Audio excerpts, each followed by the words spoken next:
안녕하십니까. 생생매거진 오늘 박은정입니다. 결국 경북에서도 럼피스킨 확진 사례가 나왔습니다. 해당 농장은 지난 7일 백신 접종을 마친 상태였는데요. 하지만 지난 13일 소 한 마리가 의심 증상을 보여 정밀 검사를 한 결과 양성 판정을 받았습니다. 백신 접종 후 항체가 만들어지기 전에 이미 감염된 것으로 보이는데요. 럼피스킨 백신은 접종 후 항체가 생기기까지 3주 정도 걸린다고 합니다. 경상북도는 지난 9일 도내에 사육하는 모든 소에 대해 백신 접종을 마무리한 만큼 앞으로 2주가 사태 확산을 막는 분수령이 될 것으로 보고 있는데요.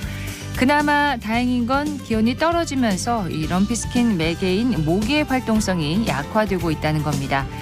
경북은 전국에서 소를 가장 많이 키우는 곳인데요. 농장 내 소독과 세척 등 기본적인 방역 수칙을 철저히 잘 지켜서 추가 발병 없이 이 사태가 마무리되길 바랍니다. 11월 15일 수요일 생생매거진 오늘입니다. 먼저 안동과 포항 울릉 연결해서 그곳 소식과 날씨 듣겠습니다. 안동입니다. 요 며칠 쌀쌀한 날씨가 이어졌는데 오늘은 북부 산지도 평년 이맘때 기온을 회복했습니다. 낮에는 안동과 영주 등 대부분 지역에서 14도까지 기온이 오르겠습니다. 내일 오후엔 비 소식이 있는데요. 북동 산지에는 비와 눈이 섞여 내리는 곳도 있겠고요. 이 비가 그치고 나면 기온이 더 낮아질 전망입니다. 감기 걸리지 않도록 보온에 신경 써주시길 바랍니다. 자연산 민물고기에 기생하는 간흡충이 청송 용전천과 안동 기란천에 전국에서 가장 많은 곳으로 조사됐습니다. 청송군 용전천이 감염 위험도 50%를 기록해 가장 높았고 그 다음으로 안동시 기란천이 49%를 기록한 건데요. 특히 작년과 비교해 가장 많이 증가한 곳은 청송군 용전천으로 2021년 감염 위험도 13.57에 비해 2022년에는 40.3으로 3배 정도 증가했습니다. 민물고기 한두 마리 정도 먹는다고 큰 문제가 될까 생각할 수도 있지만 민물고기의 감흡충 감염 정도는 생각보다 심각합니다. 조사 결과를 보면 민물고기별 간흡충 유충 감염 정도는 최대 1,200개로 확인됐고요. 질병청은 민물고기를 생식으로 먹지 않는 게 간흡충 감염 위험을 줄일 수 있는 방법이라고 당부했습니다.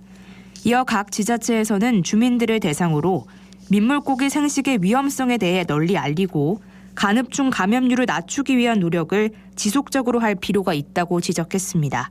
지금까지 안동이었습니다. 이어서 포항에서 전해드립니다. 경북 동해안 지역은 오늘 아침 어제보다 약간 높아진 기온으로 하루 시작했습니다. 낮에도 평년과 비슷한 기온을 유지하겠는데요. 오늘 낮 최고 기온은 포항과 경주가 15도, 영덕과 울진은 14도의 분포를 보이면서 어제와 비슷하거나 1도 이상 높겠습니다. 특히 포항과 경주를 중심으로 대기가 건조한 상태를 보이고 있는데요. 수분 섭취 등에 신경 써주시고 각종 화재 발생에도 유의해 주시길 바랍니다.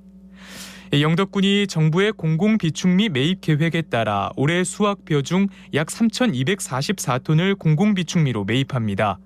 매입 물량은 벼 재배 면적 감축에 따른 인센티브 물량을 포함한 것으로 그중 산물벼 1,819톤을 매입 완료했고 건조벼 1,425톤을 매입할 계획인데요. 올해 매입 품종은 1품과 3광으로 검정 결과 수매대삼 품종의 다른 품종을 출하하거나 혼입해 출하할 경우 앞으로 5년간 이 공공비축미 매입 대상에서 제외될 수 있습니다. 또한 공공비축미 출하 농업인의 수확기 자금 상환을 위해 수매 직후 중간 정산금을 지급하며 매입 가격은 10월부터 12월까지의 수확기 동안 전국 평균 산지 쌀값을 기준으로 확정한 후에 연말 최종 정산할 방침입니다. 영덕군은 공공비축미국 톤덱 포장재 비용과 산물벼 건조 수수료를 지원하고 있습니다. 지금까지 포항이었습니다. 이어서 울릉입니다. 울릉도와 독도는 구름 많은 하늘 보이고 있습니다.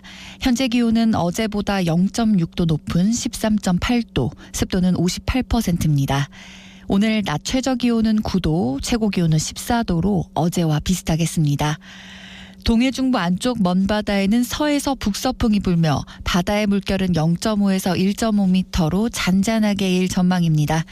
오늘 운항 시간이 변경된 일부 여객선이 있습니다. 자세한 사항은 선사별로 확인하시기 바랍니다. 울릉군이 자원 재활용을 본격 추진합니다. 군에 따르면 지난 13일에서 14일 헌옷 재활용을 위해 저동 2곳, 도동 2곳, 서면 1곳, 북면 1곳 등 6곳에 의류수거함을 설치했는데요. 의류수거함에는 재활용이 가능한 옷만 배출할 수 있으며 다음 달부터는 생활 폐기물 성상별 분리배출을 위해 불연성 폐기물 전용 마대를 제작 판매합니다. 그동안 주민들은 깨진 유리, 도자기 등 불연성 폐기물이 발생할 경우 일반 마대에 담아 별도의 폐기물 스티커를 부착해 배출했는데요. 또 정확한 배출 방법을 알지 못해 종량제 봉투에 혼합 배출해 소각시설 고장과 수리비용 증가 원인이 됐습니다. 앞으로 군은 원활히 운영될 경우 의류수거함을 늘릴 계획이며 불연성 폐기물을 전용 마대에 담아 배출하지 않을 경우 과태료를 부과할 예정입니다. 지금까지 울릉이었습니다.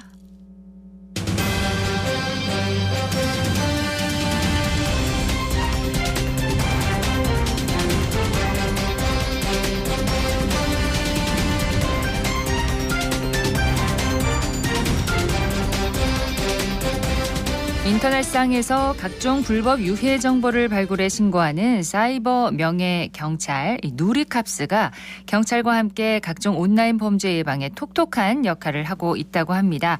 올해 사이버 치안 대상에서 경찰청장 감사장을 받은 대구경찰청 누리캅스 김태수 회원을 줌 인터뷰에서 만나보도록 하겠습니다. 안녕하세요. 안녕하십니까. 반갑습니다. 네, 김태수 회원이시죠? 예예. 네, 반갑습니다. 누리캅스 소개를 좀 해주세요. 예. 먼저 KBS 대구 1라디오 생생 매거진 오늘의 무궁한 발전을 기원드립니다. 네, 감사합니다. 누리캅스는 누리꾼의 누리와 경찰을 뜻하는 캅스의 합성어로 사이버 명예 경찰을 뜻합니다.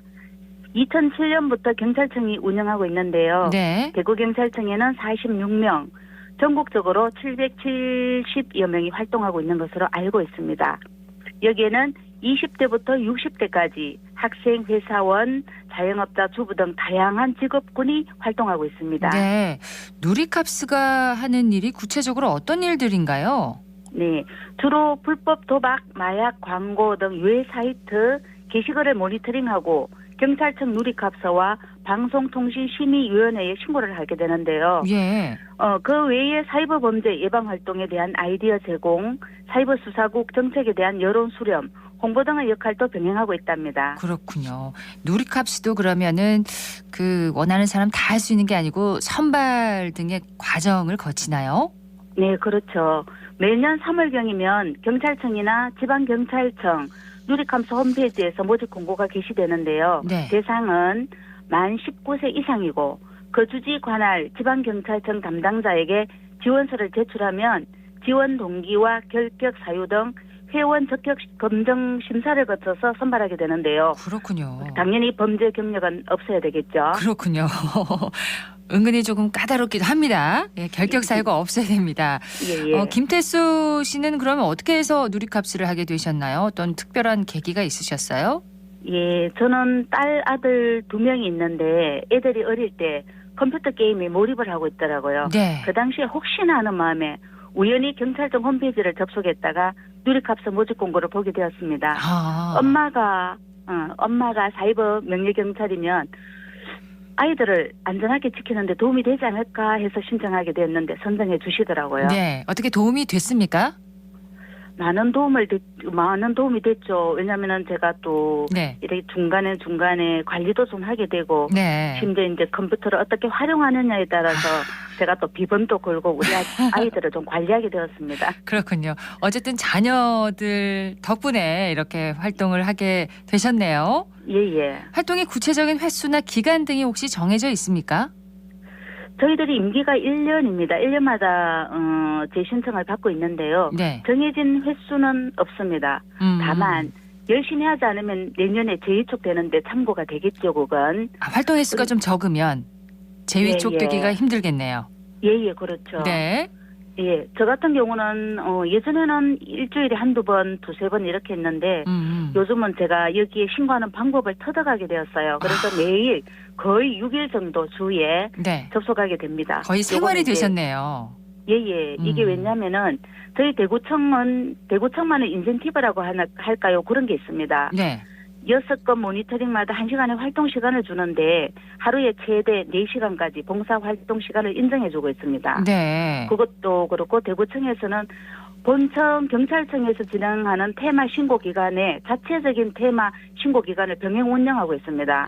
예를 들면 5월 8일에 마약, 6월에 자살 유해 정보, 7월에 불법 게임물, 9월은 총포 등 매달 새로운 주제를 지정하고 해당 키워드와 관련한 집중 단속에 나설 때가 있는데요. 네. 그럴 때는 좀 더 적극적으로 열심히 모니터링을 활발하게 하고 있습니다. 그러니까 그달에 정해진 주제에 맞게도 집중 단속을 하시는군요. 예, 그렇죠. 예. 자, 그렇게 해서 대구청 누리캅스들이 잡아낸 불법 유해 정보가 2만 4천 건이 넘는다고 합니다. 신고는 그럼 어떤 방법으로 어디에다가 하는 건가요? 저희들은 포털 사이트와 SNS의 키워드를 검색해서 유해 정보가 나오면 경찰청 누리캅스와 방송통신심의위원회 두 곳에 신고를 하게 됩니다. 예. 단 이제 게임 관련 신고는 테마 기간에는 게임물 관리위원회와 경찰청 누리캅스가 연동이 되어 있어서 누리캅스 한 곳으로만 신고해도 됩니다. 다른 건 두 군데 다 해야 됩니다. 그러면 그 게임 관련 신고는 이 테마 기간에 누리캅스 한 곳으로 하면은 게임물 관리위원회, 경찰청 누리캅스 다 연동이 돼 있군요. 그렇죠. 예. 요즘 어떤 유해 정보들이 특히 눈에 많이 띄던가요? 저희들이 요새 국가적으로도 마약에 대한 예가 좀 심각성이 많은데 네. 포털 사이트와 SNS 키워드를 검색하면은 이제 테마에 따라서 다른 키워드가 검색되는데요. 만약에 예를 들죠, 마약을 예를 들면은 네. 코카인, 필로폰, 뭐 이러들 많이들 아시는 향정신성 의약품, 케타민, 암페타민, 뭐 드로프 모집 이런 걸 검색을 하면은 네. 굉장히 많은 단어들이 줄줄이 나타납니다. 뭐 적다고는 못해요. 굉장히 많습니다. 예, 그러면 찾아 들어가면 다 연관이 되어 있던가요? 때로는 신고한 경우 연관은 되어 있죠. 연관은 되어 있는데 신고한 거는 이미 뭐 다른 분들이 신고했다고도 나오고 네. 때로는 삭제되기도 하고 때로는 저희들이 모니터링할 수 있는 기회가 되기도 하고 그렇습니다. 어쨌든 이런 유해 정보들을 찾아내서 신고하시는 그런 역할을 맡고 계신 거네요. 그렇죠. 예, 수많은 신고가 접수될 거고 방심위와 게임물 관리위원회에서 그때그때 이제 조치를 취할 텐데 그럼에도 불구하고 이 불법 유해 정보 끊임없이 생성되고 또 넘쳐나고 있습니다. 왜 그럴까요? 네, 맞아요. 그런데 저희들이 할 수 있는 것보다는 더 진흥화되는 것 같아요. 신고하고 있는 순간에도 업데이트되는 경우도 간간히 있거든요. 예. 아마도 시시각각 업데이트가 진행되는 듯 합니다. 그렇군요. 조치를 취하고 삭제하고 그렇게 해도 단속을 해도 계속해서 실시간 그렇게 업데이트되고 있는 거군요. 그렇죠. 예. 그래서 더 이런 감찰하고 또 신고하시는 분들의 역할이 참 클 것 같은데 올해로 누리캅스 활동을 몇 년째 해오고 계십니까? 2013년부터 활동을 했으니까 올해가 11년째입니다. 와, 그러면 매년 이제 재위촉 되신 거네요. 그렇죠. 예, 활동이 아주 우수하셨다는 걸 확인할 수가 있는데 지난달에 신고 우수로 경찰청장 감사장까지 받으셨습니다. 보통의 사명감으로는 이렇게 오랫동안 왕성하게 활동을 이어가기가 힘들 텐데 예, 이유가 뭐라고 생각하세요? 예, 올해 저한테는 굉장히 영광스러운 행운이 있었는데요. 네. 먼저 16회 사이버 치안 대상의 영예를 안겨주신 대구경찰청 사이버수사기획계 손지민 계장님과 전하덕 경위님께 감사를 드립니다. 네. 이분들의 적극적인 지원과 응원 덕분에 가능했던 일이고요. 제가 열심히 하는 이유는 일단은 소속감입니다. 소속감. 제가 속한 대구경찰청 누리캅스라는 이미지와 타 지역과의 경쟁도 조금은 이유가 되겠지만 네. 유해 정보나 범죄로부터 내 가족과 이웃 특히 청소년들을 사이버 범죄로부터 지킨다는 마음으로 활동을 이어가고 있는데요. 네. 10대까지 요즘은 또 10대까지 전파되는 마약과의 전쟁이 굉장히 심각한데 제가 여기서 조금이라도 역할이 될까요? 더 열심히 하는 것 같습니다. 그렇군요. 대구경찰청 누리캅스에 소속되어 있다는 소속감과 함께 또 사명감이 아마 지금까지 일을 할 수 있는 그런 비결이 아닌가 싶습니다. 명예경찰이면은 저 이 부분도 좀 궁금한데 특별히 보상이 있는 건가요? 보상을 받기 위함보다는 네. 명예나 봉사직으로 사명감과 소속감 또한 의무감이라고 할까요? 저는 어떤 조직이든 제가 속한 단체가 참 열심히 했으면 좋겠고 저 나름 최선을 다하고 있습니다. 네. 보람은 당연히 있고요. 하지만 그것은 제 개인의 명예보다는 단체의 역할을 먼저 생각하는 계기가 되지 않을까 생각합니다만 단 또 열심히 하다 보면은 네. 우리 감사장이든 뭐 격려품이든 이렇게 한 번씩 나오는 경우가 있어요. 네. 그걸로 행복해합니다. 지난달 받으신 감사장이 참 기분 좋으셨겠어요. 감사장으로. 저한테는 영광이죠. 그럼요. 네. 혹시 11년 동안 이렇게 활동을 하면서 느낀 점이나 기억에 남는 일, 깨달은 점 이런 기억들이 있을까요? 예. 참 우리 아이들에게 노출된 유해 사이트가 많구나 하는 것을 느껴요. 해도 끝이 없는 유해 사이트 이제는 점점 진홍화되므로 우리들 스스로가 가만히 있으면 안 되고 배우고 노력해서 그들을 따라잡기를 해야 하는데 네. 저희들의 능력이 한계가 있죠. 기억에 남는 일 몇 가지 좀 얘기를 해주세요. 기억에 남는 일은 뭐 참 많지만 그중에서 제가 2019년부터 21년까지 3년 동안 대구경찰청 누리캅서 회장을 역임하면서 네. 10개 경찰서 권역별 간담회가 있었어요. 우리 대구는 10개 경찰서가 있는데 바쁜 일정이지만 100% 참석했다는 책임감, 야, 그 책임감을 다했다는 생각이 제 자신을 뿌듯하게 생각합니다. 간담회에도 열심히 참여를 하셨군요. 예. 또 한 가지 더는 2014년부터 15년까지 저희 집 아들이 2016년부터 17년까지 저희 집 딸이 네. 대구경찰청 누리캅스로 활동한 적이 있습니다. 오. 그래서 저희 가족은 대구경찰청 누리캅스 가족이라는 자부심이 있습니다. 그렇군요. 남편분은 혹시 하실 생각은 없으신가요? 그분은 일한다고 바빠서 참여가 어렵습니다. 야, 대구경찰청 누리캅스 가족. 그 자녀들이 또 엄마의 모습을 보고 배우는 게 아닌가 싶습니다. 누리캅스로서 지역민에게 당부하고 싶은 말이 있다면요? 인터넷에 돌아다니는 범죄 관련 광고글이 굉장히 많은데 호기심이라도 절대로 클릭해서는 안 된다고 생각합니다. 네. 요즘 우리 휴대폰이 일상화되어 버렸는데 날아오는 문자, 카톡의 링크는 확인되지 않으면 절대로 클릭해서는 안 된다고 생각합니다. 예. 생각보다 많은 분들이 피해를 겪었다는 이야기를 접하면 마음이 아프기도 해요. 호기심에라도 절대 이런 그 범죄 관련 광고글은 절대로 클릭하면 안 된다는 거죠. 예. 다 연계가 돼 있기 때문에. 그렇죠. 알겠습니다. 앞으로도 계속 하실 거죠? 이제 11년 하셨는데 앞으로 몇 년 정도 더 활동을 하실 계획이신가요? 제가 여기 우리 누리캅스 자체는 정년이 없습니다. 네. 그래서 제가 정상적인 생각으로 활동이 가능한다면 뭐 한 10년은 더 하고 싶어요. 앞으로도 계속 애써주시기 욕심일까요? 바랍니다. 예, 오늘 말씀 고맙습니다. 감사합니다. 건강하십시오. 고맙습니다. 올해 사이버 치안 대상에서 경찰청장 감사장을 받은 김태수 씨를 만나봤습니다.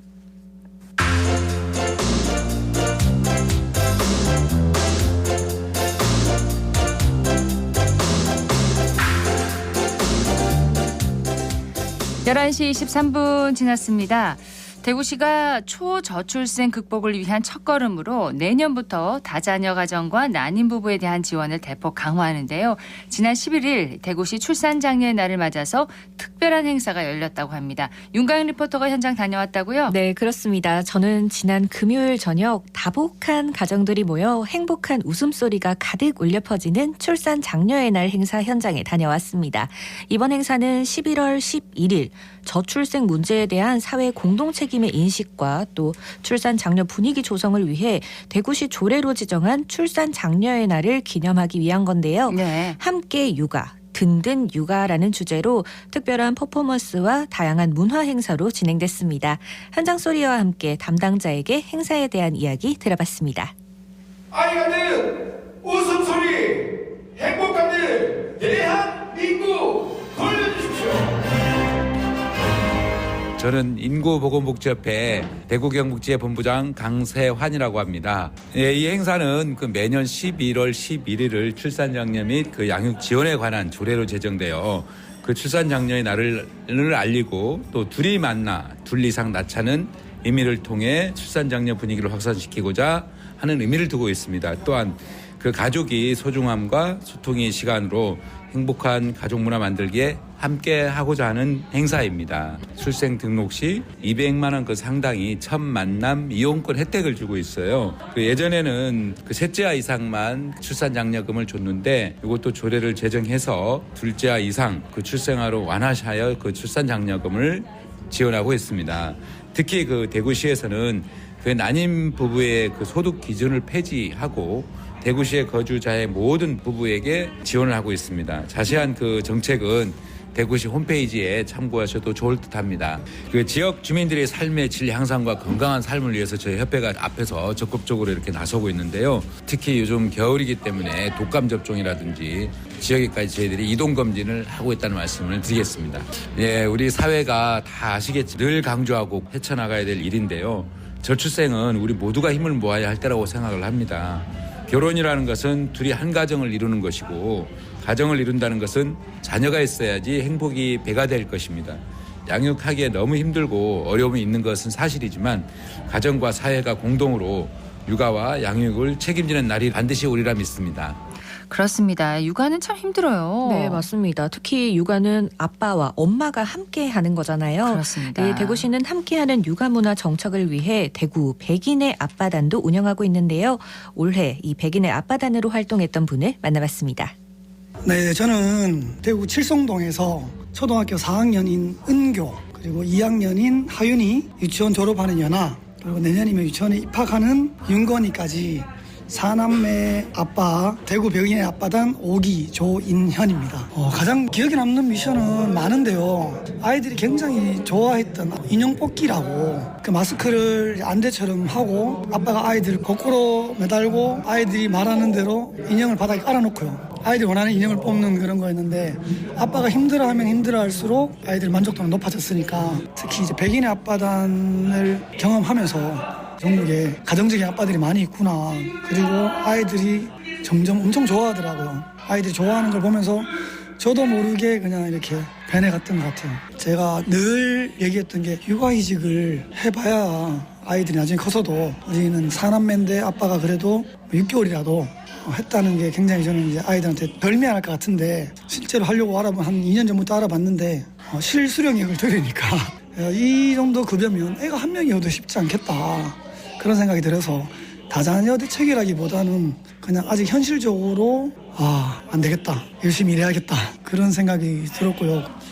예로 저 같은 경우에도 뭔가 이렇게 주민센터나 이런 데 가보니까 차량 한 두세 가지 물어보시더니만 안 될 것 같습니다. 이렇게 딱 직접적 말씀하시더라고요. 그러면 이제 다자녀니까 당연히 좀 큰 차가 필요하고 이런 데도 아이러니한 부분들이 좀 있는 것 같아서 그런 부분은 좀 아쉽긴 했죠. 진짜 백인의 아빠단을 통해서 육아의 재난점을 맞이했다 싶을 정도로 백인의 아빠단도 고맙고요. 백인의 아빠단 화이팅! 우리 가족 화이팅! 네, 이어서 자녀가 5명이라 행복하다는 두 분도 만나봤습니다. 아들만 5돈 이효성입니다. 가족 계획은 특별히 그런 거 없었습니다. 그냥 애들 있는 가난애 있죠. 그게 너무 좋아가지고 그것 때문에 계속 애를 낳는 것 같아요. 저는 애를 너무 좋아가지고 아무래도 금전 쪽에 문제가 많죠.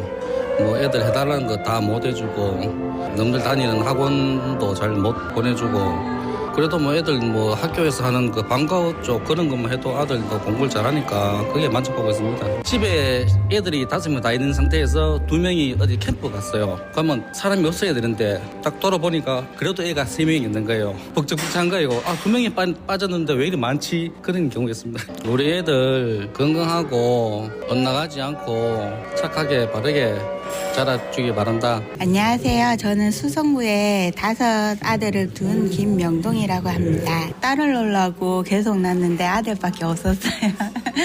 생각만 있으면 가지고 싶은데 나이가 있으니까 요즘에 자녀들을 많이 안 돕는데 저희가 아들만 5이고 이래 하니까 그렇게 해서 손정이 듣는 것 같아요. 지원이라고는 그냥 수도세, 전기세 이런 거 그런 것밖에 없고 대중교통에 지하철 타는 거 그거 무료로 탈 수 있는 것밖에 없어요. 네, 더 많은 지원이 있었으면 좋겠어요. 네, 애들마다 개성이 많아서 보면 행복해요. 하는 행동이나 말이나 하면 서로 위하는 것도 있고 그런 거를 볼 때마다 애들을 많이 키워서 행복하다는 거를 많이 느낄 수 있어요. 아이는 많으면 많을수록 좋은 것 같아요. 많이 낳아서 행복한 사회 만들어요. 네, 오늘은 대구시 출산 장려의 날 행사 현장 소개해드렸습니다. 네, 윤가연 리포터 소식 잘 들었습니다. 고맙습니다.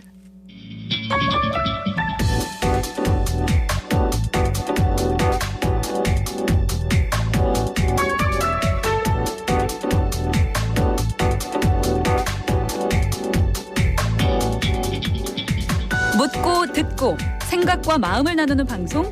지금 여러분께서는 대구 경북을 보고 듣는 생생 매거진 오늘을 함께하고 계십니다.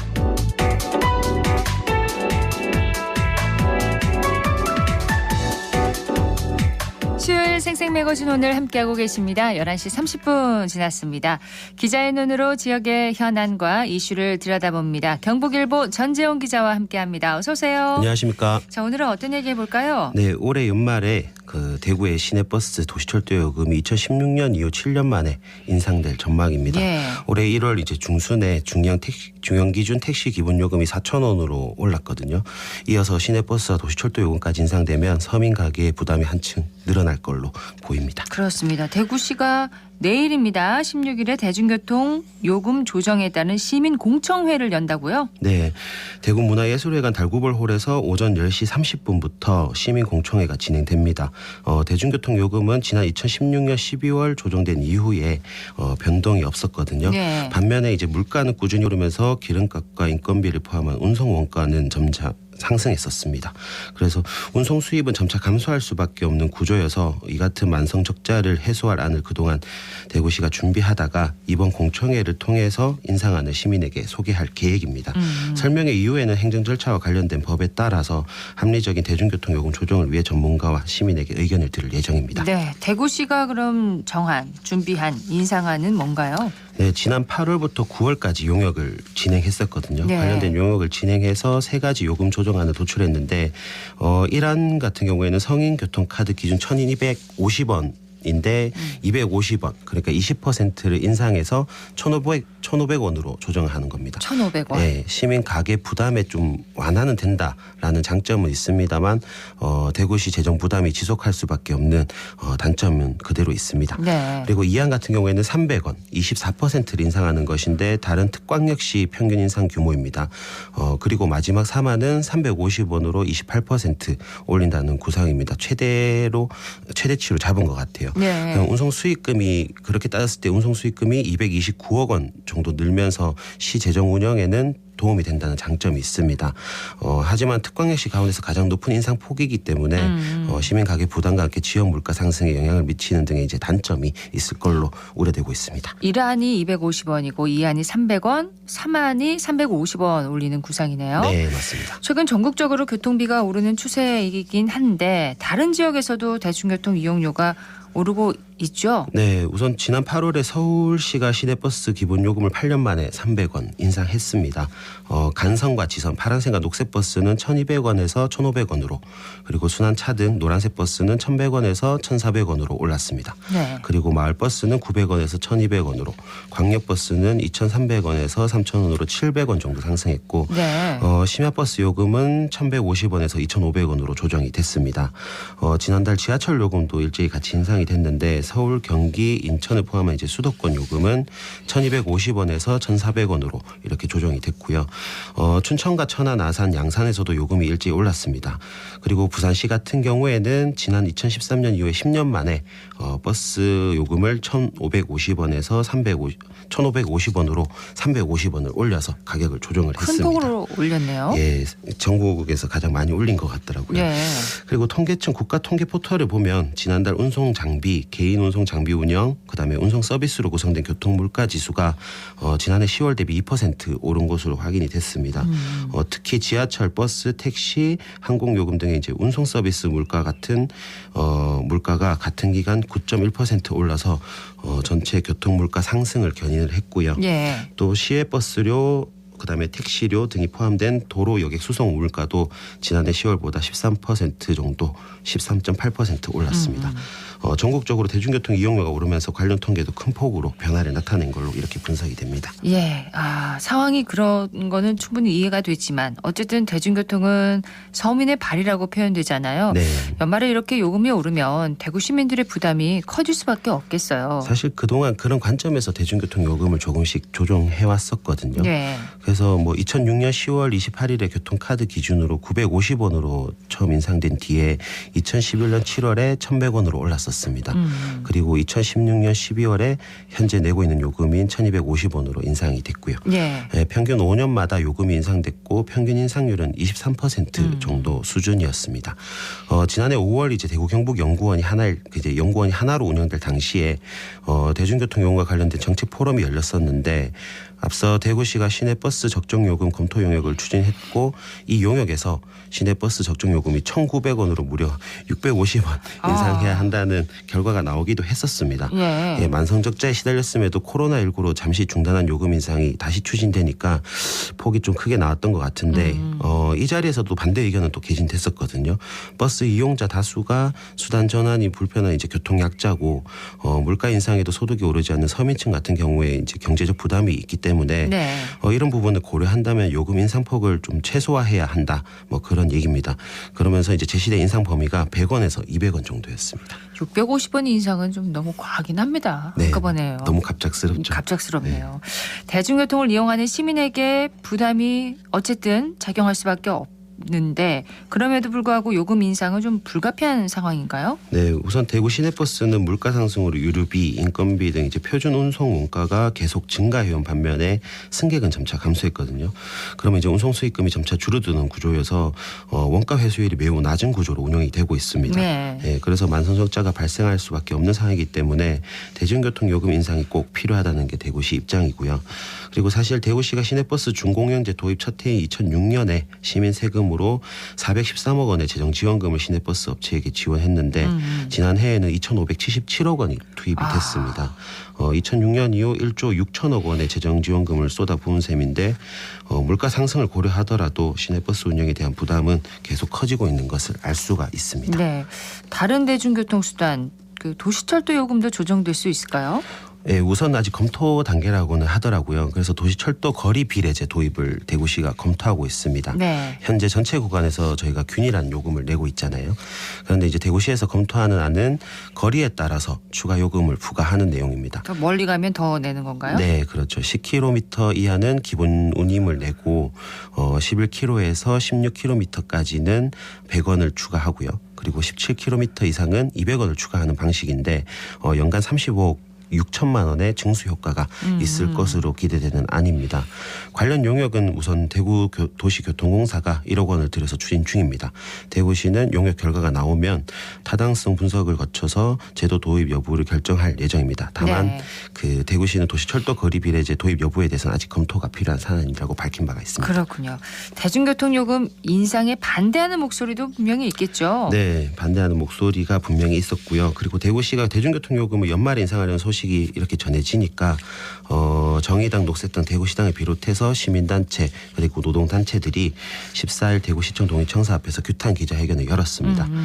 요금 인상에 반대하는 뜻을 분명히 내비쳤는데 여전히 높은 소비자 물가에 공공요금 인상도 계속됐었잖아요. 예. 가스요금이나 이제 전기요금이 계속 올랐었기 때문에 서민 살림살이가 이렇게 팍팍한 상황에서 또다시 이제 재정 지원금 부담을 이유로 서민 가게에 큰 영향을 끼치는 대중교통 요금까지 인상하는 것은 경제 위기와 물가 상승의 결과를 시민에게 전가한다라는 지적입니다. 네. 그리고 이제 2019년 당시에 그 얘기를 해보면 그 수송 분담률이라고 해서 전체 수송량의 이제 각 교통 분야마다 이제 수송량을 나타내는 게 있는데 당시에 버스가 18%, 그다음에 택시가 10%, 도시철도가 10% 정도로 해서 대중교통 이용이 상당히 적었거든요. 네. 그래서 코로나 이전에도 이미 대중교통을 많이 이용하지 않는 구조였기 때문에 지금 와서 코로나 이런 그런 것들을 요소를 고려하지도 않고 다시 이렇게 재정 부담금을 이제 고려해서 한다는 거는 좀 문제가 있다. 네. 그렇기 때문에 대중교통 체질 개선과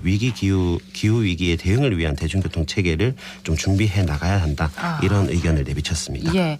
지금 반대 의견까지 뭐 대구시가 좀 참고를 해야 할 것 같은데 네. 요금 조정까지는 그럼 어떤 절차가 남아 있습니까? 대구시는 시내버스와 도시철도 요금 인상과 관련해서 지난 6일 대구시의회 건설교통위원회 간담회를 가졌고요. 16일에 진행되는 공청회 이후 22일까지 대중교통 서비스 개선을 위한 합리적인 대중교통 요금 조정 의견을 접수합니다. 이어서 교통개선위원회 자문과 공공요금 물가위원회의 심의를 진행하고 12월 말부터 요금 조정을 시행할 계획입니다. 네. 대중교통 요금 인상에 대해서 전 기자는 어떤 생각을 하고 있나요? 네, 제가 조금 계산을 좀 해봤었거든요. 예. 평일에 출퇴근을 하고 주말에 외출을 한 번 한다고 기준을 잡았을 때 250원이 오르면 한 달 동안 15,000원이 월간 추가가 되고요. 그리고 300원 이상이면 18,000원, 350원 인상이면 21,000원 정도의 요금이 오릅니다. 한 달에? 예. 예. 그러면 개인적으로 월 2만 대 인상이면 좀 부담스럽다고 느끼는 시민들이 많을 것 같아서 서울과 같이 300원으로 이제 가지 않을까라는 생각이 좀 들고요. 300원이면은 18,000원 정도가 더 드는 거네요. 네, 월간 18,000원 정도가 추가될 걸로 보이고 부산이 10년 만에 350원 올렸다면 6년 만에 오르는 대구가 또 같은 수준으로 인상폭을 잡기에는 좀 비교 대상이 되기 때문에 부담스러울 것 같습니다. 네. 네, 그래서 시민 입장에서 우리가 사는 지역의 관리와 발전을 담당하는 지자체의 부담이 계속되는 거를 뭐 누가 반기겠습니까? 그렇죠. 물론 그런 부담은 줄이고 싶어 하겠지만 소득 수준이 전국 꼴찌라는 불명예스러운 타이틀을 20년 넘게 지금 듣고 있는 상황에서 물가 인상과 가계 부담을 느끼는 와중에 요금 인상이 추진되는 거는 좀 듣기 좋은 소식은 아닐 거라고 생각이 들고 네. 요금이 만약에 오른다면 적자 부담이 덜어지거나 대중교통 시설을 이용할 때 서비스 질의 향상이 좀 느껴지는 가시적인 성과가 좀 따라왔었으면 좋겠습니다. 요금 인상과 함께 서비스의 질도 좀 더 네. 좋아졌으면 좋겠다. 네. 이런 바람까지 오늘 여기까지 듣겠습니다. 경북일보 전재용 기자였습니다. 고맙습니다. 감사합니다.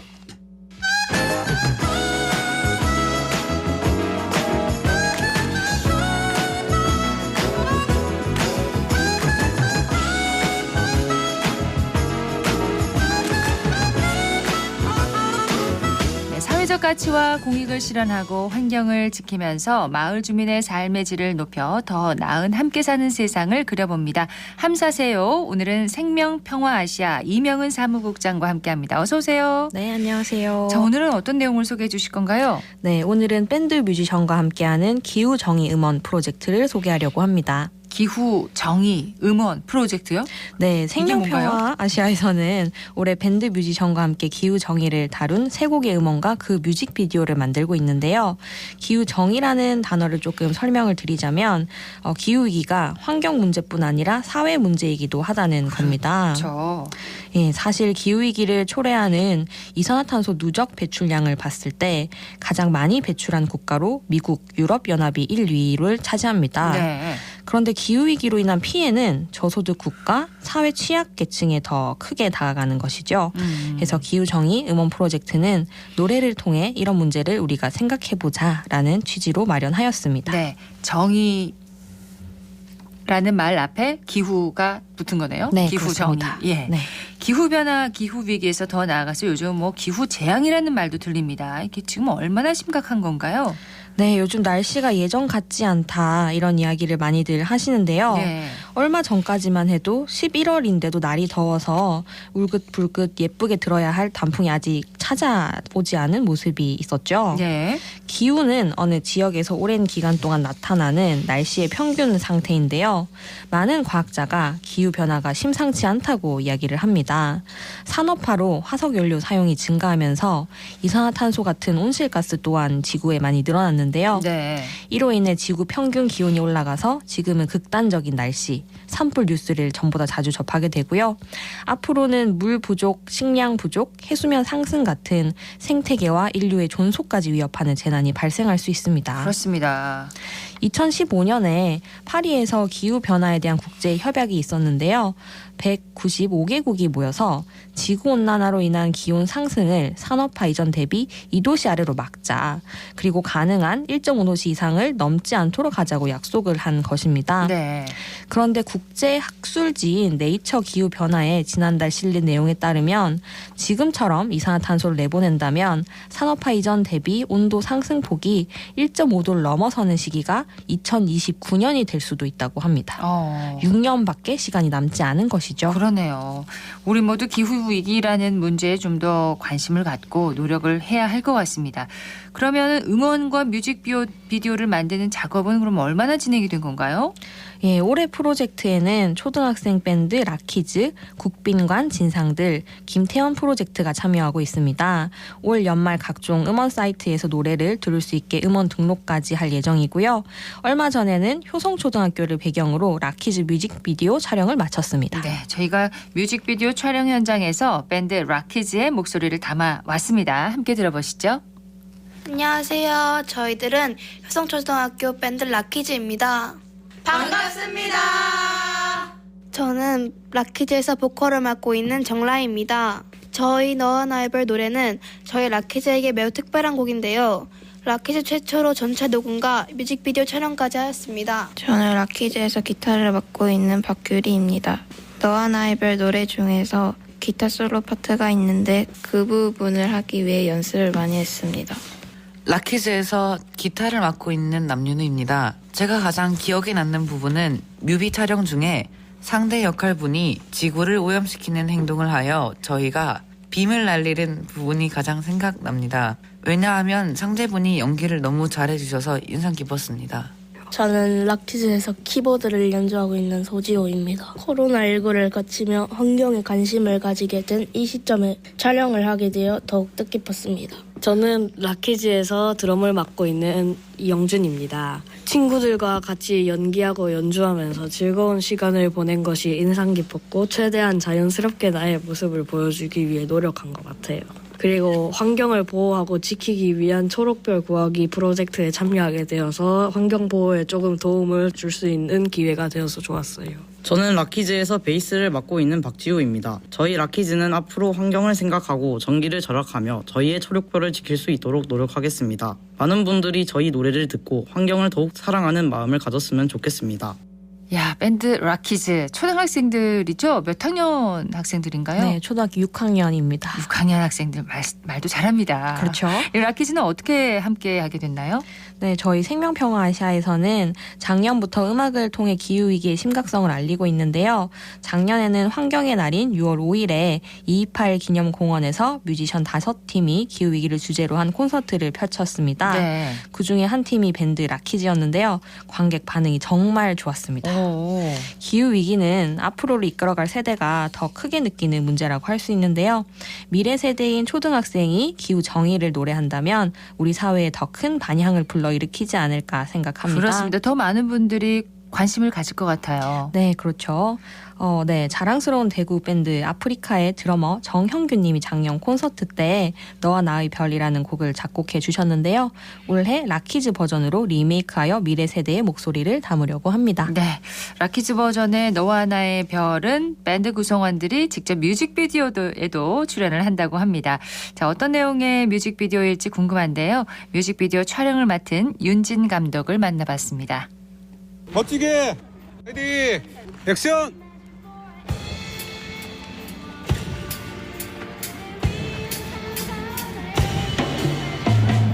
네, 저는 대구에서 영화를 하고 있는 윤진이라고 합니다. 이 학생들이 에너지 낭비를 하는 빌런으로부터 학교를 지키는 내용인데요. 그 속에서 기후변화 위기에 대응하고자 하는 에너지 절약에 관한 3개의 에피소드로 구성이 되어 있습니다. 네, 첫 번째는 재미가 좀 있었으면 해서요. 어린이들이 참여를 하는 뮤직비디오다 보니까 낯설게 느낄 수 있는 것보다는 거부감 없이 친근하게 촬영을 하고자 했고요. 그래서 제가 또 빌런으로 등장하기도 하고, 두 번째는 학교라는 공간이 어쩌면 작은 사회로 표현이 되다 보니까 학교라는 로케이션을 택했던 것 같아요. 여러 가지로 이 학교라는 공간이 학생들에게는 조금 더 익숙한 공간이다 보니까 학교에서 촬영을 했고, 또 세 번째는 학생들이 또 오랜 시간 동안 노래와 악기 연습을 했거든요. 기후변화 위기라는 그 인류 문명에 회복할 수 없는 위험이 또 초래할 수가 있는데, 그래서 온실가스 감축이 좀 필요하다고 생각이 됩니다. 그래서 이런 다른 사람의 연민의 감정이나 또 연대가 생겨야 할 수 있는 일이라서요. 지금 당장은 또 크지 않더라도 약속이나마 작은 실천이 생겼으면 하는 그런 바람이 좀 있습니다.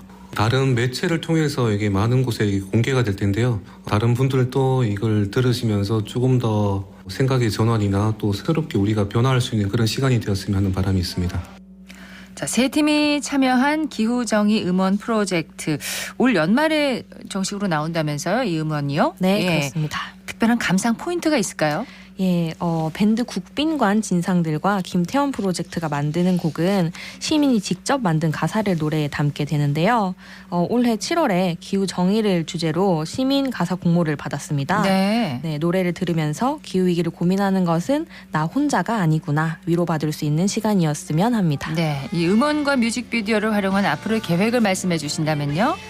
올해 만들어진 뮤직비디오를 감상하고 기후위기 문제를 이야기 나눌 수 있는 대화의 장을 계획하고 있습니다. 아직 날짜는 미정이지만 대구 시민분들께서 많이 참여해 주시면 좋겠고요. 그리고 내년에 가능하다면 작년처럼 콘서트를 통해서 더 많은 분들이 기후위기 문제를 생각해 볼 수 있는 행사를 열고 싶습니다. 예, 지금 흐르고 있는 곡을 좀 소개를 해 주시죠. 지금 흐르고 있는 곡은 라키즈의 너와 나의 별입니다. 네, 이 곡 들으면서 이명은 사무국장님과는 인사 나누겠습니다. 고맙습니다. 네, 감사합니다. 하늘을 볼 수 있을까 치솟는 빌딩 사이로 가늘어진 빛 위에 회색빛 도시 속에서 꿈틀대는 외로운 작은 빛 한 송이 피어나는 꿈 밝은 빛의 별을 위해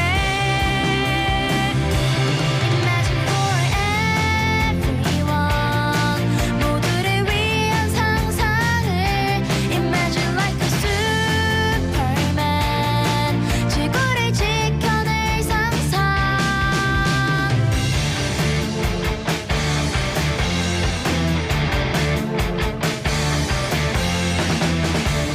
하늘을 볼 수 있을까 치솟는 빌딩 사이로 가늘어진 빛 위에 회색빛 도시 속에서 꿈틀대는 외로운 작은 빛 한 송이 피어나는 꿈 밝은 빛의 별을 위해 Imagine for everyone 모두를 위한 상상을 Imagine like a superman 지구를 지켜낼 상상 상상 속에 이룬 모든 것이 현실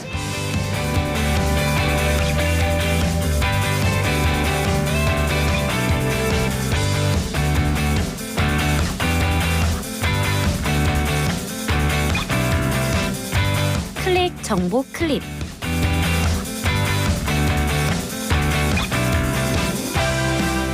(2023) 구미 라면 축제가 이번 주 금요일부터 3일간 구미역 일원에서 열립니다. 올해 2회째인 이번 축제는 4가지 테마로 구성됐는데요. 특히 먹을 라면, 라면 테마 광장에서는 지역 소재 15개 음식점의 이색 라면과 세계 곳곳의 전통 면 요리를 맛볼 수 있습니다.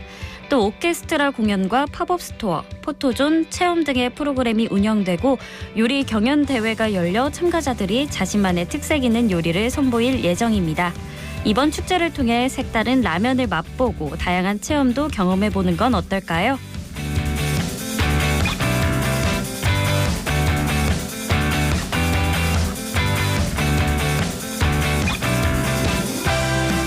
대구경찰청이 내일 치러지는 2024학년도 대학 수학 능력시험 전후로 청소년 선도 보호 활동을 추진합니다. 해당 기간에 청소년이 음주, 흡연 등의 비행과 신분증 부정 사용 등 범죄 행위에 노출될 우려가 있기에 이를 예방하기 위함인데요. 특히 수능 당일 야간에는 10개 경찰서에서 지역별 청소년 밀집 지역에 있는 공원, PC방 등을 집중 순찰할 예정입니다. 이번 선도 보호 활동은 겨울방학 기간인 내년 2월까지 3개월간 진행됩니다.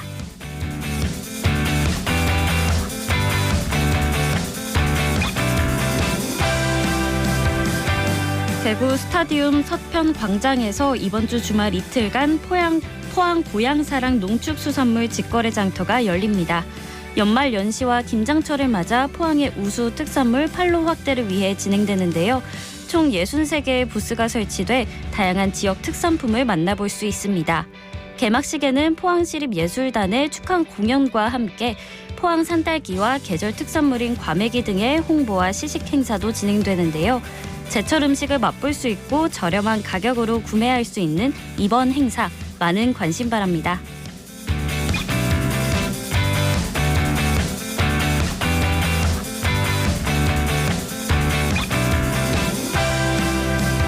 환절기에는 심한 일교차로 인해 다양한 질환에 노출되기 쉬운데요. 그중에서도 편도염은 환절기 대표 질환 중 하나로 만성 질환이 될 수 있어 주의해야 합니다. 편도염은 면역력 저하가 주요 원인이기 때문에 충분한 수면과 수분 섭취, 적절한 운동 등이 도움이 되고요. 외출 후에는 반드시 손을 씻어 바이러스와 세균 유입을 막아야 합니다. 평소 위생 관리를 신경 쓰고 피로가 쌓이지 않도록 해서 이번 환절기 건강하게 보내시길 바랍니다.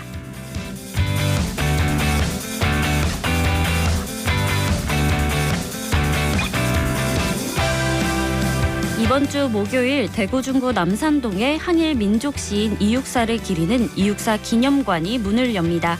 이육사 기념관의 위치는 1922년 당시 이육사의 가족이 거주했던 곳인데요.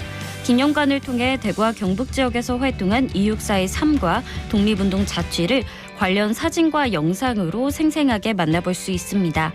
이육사 기념관의 관람 시간은 오전 10시부터 오후 5시까지며 무료로 관람할 수 있습니다. 지금까지 클릭 정보 클립 박나영이었습니다.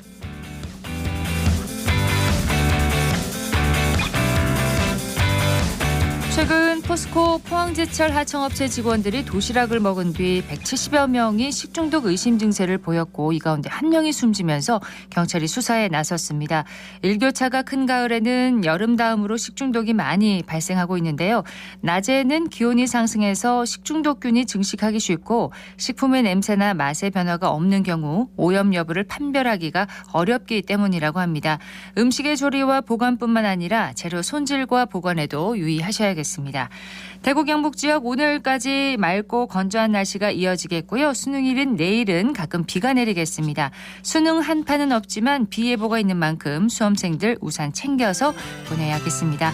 생생매거진 오늘 준비한 순서 여기까지입니다. 박은정이었습니다. 고맙습니다.